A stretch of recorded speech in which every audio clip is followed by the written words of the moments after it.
Now we're gonna hop into the next stream. Let me look at Kick, see how we doing on Kick.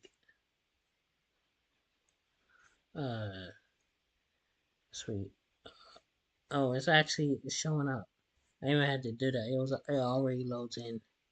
That's interesting. Anyways, let's see what we got on the home screen. We got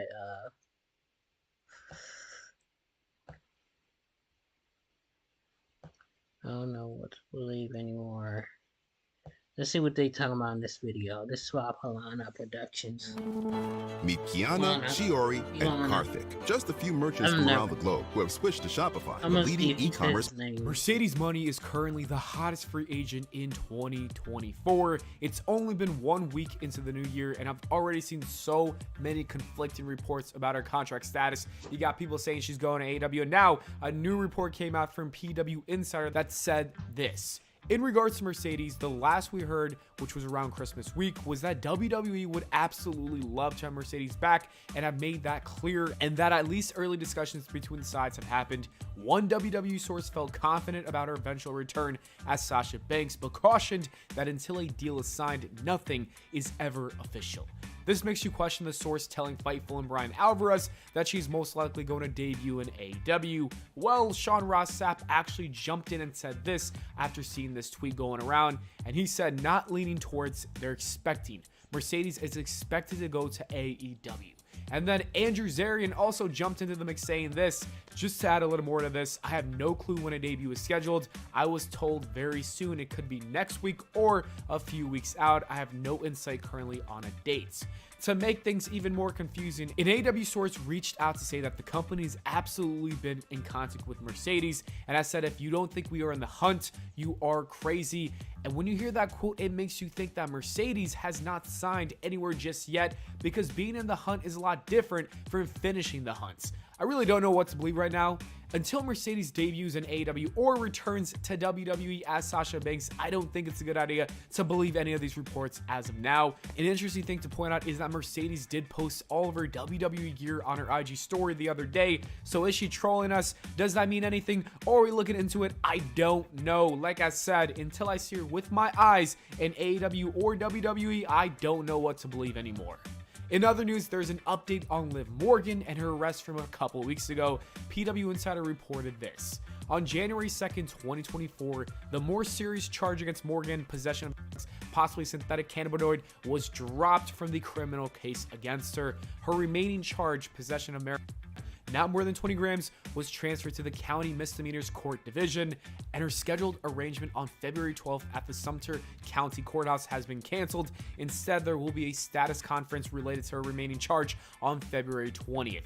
The charge of possession of marijuana is a first-degree misdemeanor in Florida. It can be punishable up to a year in jail or probation, along with a $1,000 fine. Conviction of possession also results in a 6-month driving license suspension, random testing, and all the reimbursement of all fees related to the one sentence. Thankfully, the more serious charge has been dropped, but unfortunately, it's looking like the other charge is also somewhat pretty serious, and it could lead to some time behind a cell. I really hope that isn't the case, because that is ridiculous. It's 2024. People should not be getting in trouble for this kind of stuff.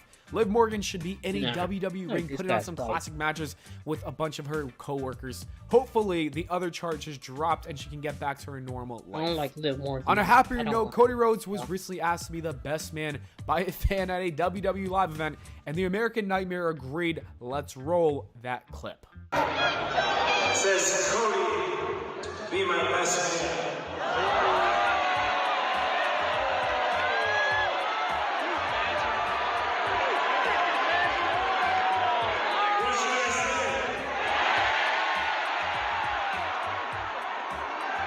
I'm sorry, man. The pyro, all this stuff, I don't hear well. What should I say? All right, come together 2 years and you're not convicted of a felony. I will indeed be your best man. I'm sure Cody Rhodes is actually going to go through with this, and that is absolutely awesome. When you write, Your tone influences how readers respond. With Grammarly, just highlight your text and type how you want to sound. Pretty cool that he's and hilarious at the same time. This is the babyface WWE has been looking for since John Cena left. Cody is for the people, and I can't wait to see the WWE post all the clips from that wedding. It's going to be so great. This is why he's got to be the WWE champion by WrestleMania time. I don't care if it's beating Roman Reigns. I don't care if it's beating Randy Orton. I don't even care if it's beating The Rock. I just want to see Cody Rhodes win that belt and truly become the face of the WWE. Something I don't want to see is The Undertaker make a return to the ring for another match. Is it going to happen? Probably not. But Mike Chioda said that The Undertaker looks like he's in great shape after having some successful surgeries done, and says that he thinks Taker's got one more match in him and could see him doing one more match.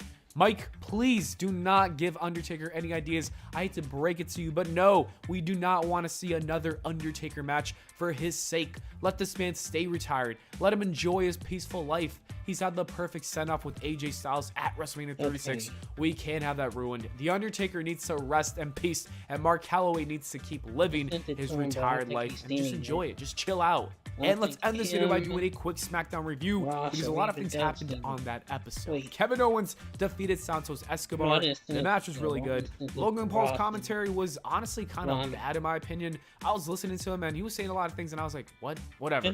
Then Logan Paul actually got hit in the face and showed it off on social media. Kevin Owens actually hit him in the face and he got a bruise. Their match at the Royal Rumble should be really good. I'm excited for that one.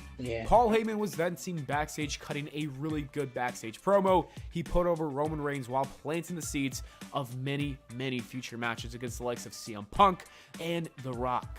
This is why he's one of the best in the history of the game. Karrion Kross and the returning Authors of Pain attacked Bobby Lashley and the Street Profits. One thing I do want to mention is that I like how WWE is listening to the crowd and they understand that the fans are not booing Bobby Lashley and they're keeping him and his boys as baby faces. I feel like it would have felt way too forced if they tried to continue going down that heel route. You don't really got to force things. You know, you got to listen to the fans and adjust.